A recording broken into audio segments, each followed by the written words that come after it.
Hello and welcome to my YouTube channel.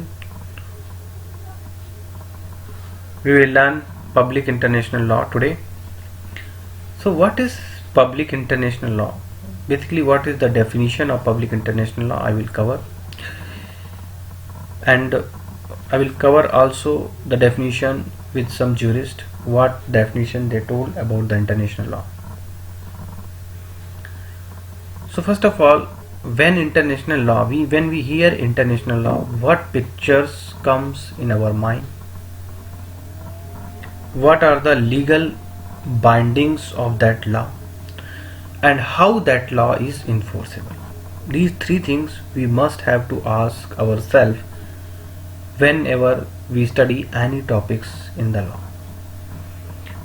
The term international law was coined for the first time by Jeremy Bentham in 1780.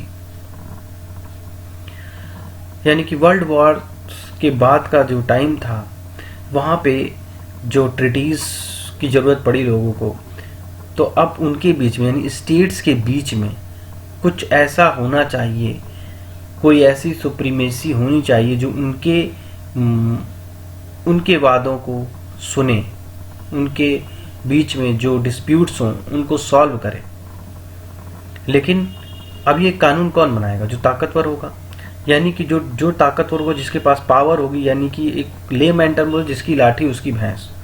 क्या local law में ऐसा नहीं होता है? Local law में भी ये चीज़ें देख सकते हैं कि पावरफुल व्यक्ति सिस्टम को कैसे अपने हिसाब से मैनिपुलेट करते हैं। यानी कि क्या है, लेकिन लोकल लॉ में क्या है कि लोकल लॉ का स्टैच्यूरी है। स्टैच्यूरी मतलब कि ये बोला गया है कि जो कंडक्ट है, उनकी सुनवाई है, उनका एक प्रॉपर प्रोसीजर है, that is has being followed. So there is no kind of like intervention, like आप कह सकते हैं ना कि आप न्यायालय की अवहेलना नहीं, या उसका आदेश ऐसा नहीं कर सकते आप उसके आदेश का पालन ना करें। एटलीस्ट वो सिस्टम में बहुत मजबूती से है। यानी कि अगर हम फ्रेम की बात करें तो म्युनिसिपल एरिया जो होता है वो मेंटेन करता है लॉ एंड ऑर्डर को, और उसको रेगुलेट करता है conduct of states and citizens को उसके अपने इंटरसे में, यानी कि अपने अंदर जो भी उसके बारे में स्टैट्यूट है, जो भी संविधान में लिखा हुआ है, उसको वो फॉलो करना पड़ेगा उसके स्टेट के, उसके टेरिटरी के।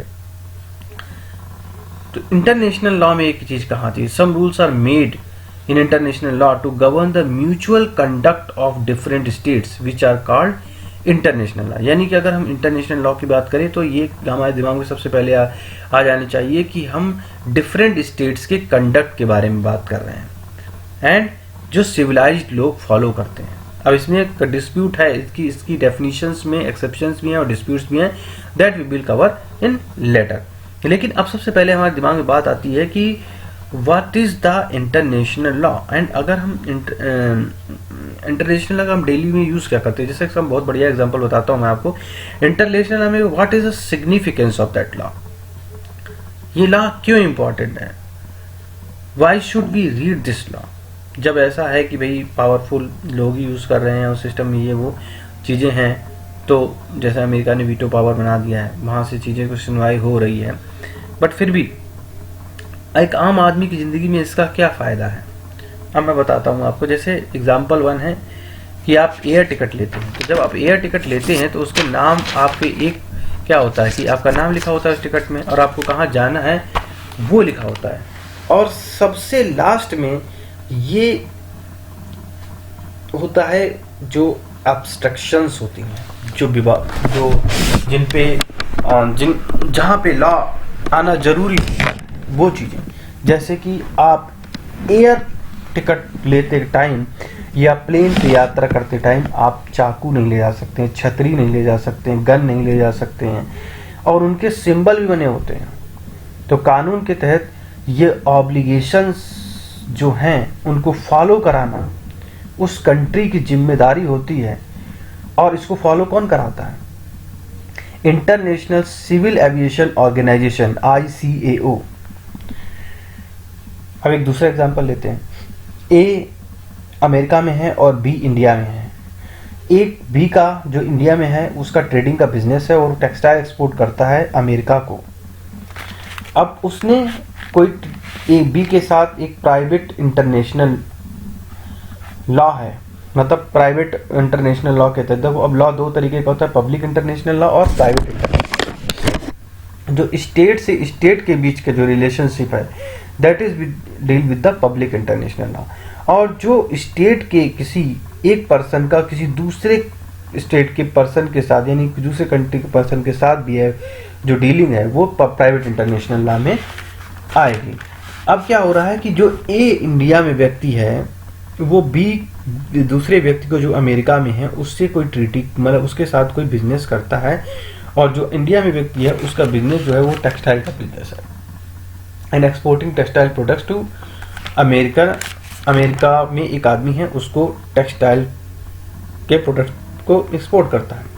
अब वो कह रहा है कि ए ने अपना सामान भेजा समुद्र के रास्ते और बी के पास वो जब सामान पहुंचा तो वो उसको उस सही हालत में नहीं मिला, उसको डैमेज मिला। अब ए कह रहा है मैंने सही सामान भेजा था और जो मेरे पास उस समय लॉ था उसके अकॉर्डिंग मेरा सामान एकदम सही है। अब बी ने अपने लोकल लॉ के हिसाब से दिखाया कि नहीं भाई ये जो सामान आया है ये बीच में तुमने सही भेजा था, ठीक है चेक इन हुआ है, सही तरीके से चेक इन हुआ है, लेकिन बीच में सामान जो है रास्ते में टूट गया है तो ये मेरे किसी काम का है नहीं।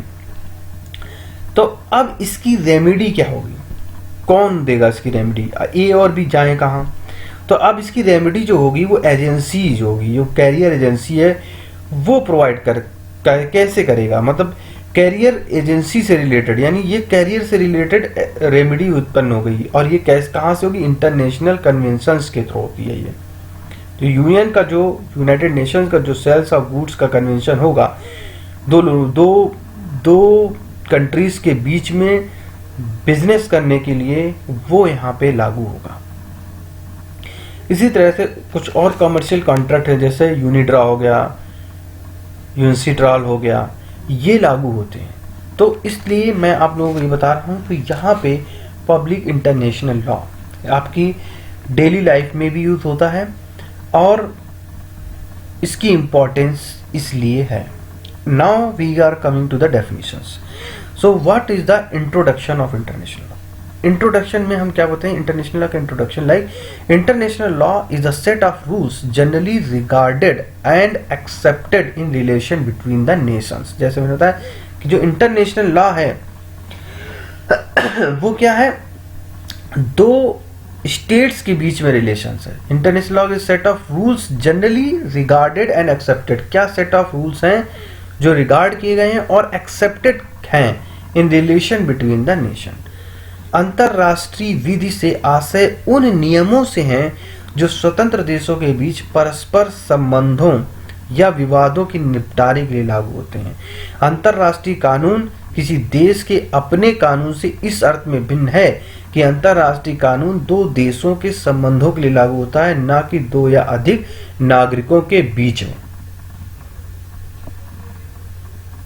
This is a very important point you should remember कि दो नागरिकों के बीच में नहीं बल्कि किसी दो देशों के आपसी संबंधों को जारी रखने के लिए, उनके विवादों के निपटारे करने के लिए जो स्वतंत्र देश होते हैं उनके बीच परस्पर संबंधों के निपटारे के लिए लागू होता है। अंतर्राष्ट्रीय कानून उन विधि नियमों का समूह है जो विभिन्न राज्यों के पारस्परिक संबंधों के विषय में प्रस्तुत होते हैं। यह एक विधिक प्रणाली है जिसका संबंध व्यक्तियों के समाज से न होकर के राज्यों के समाज से है। इन सेकेंड टर्म आज के लेक्चर में इतना ही। नेक्स्ट लेक्चर में मैं इनके डेफिनेशंस कवर करूंगा और उनके एक्सेप्शंस। तब तक के लिए keep watching my channel and keep subscribing my channel if you want daily updates. Thanks a lot.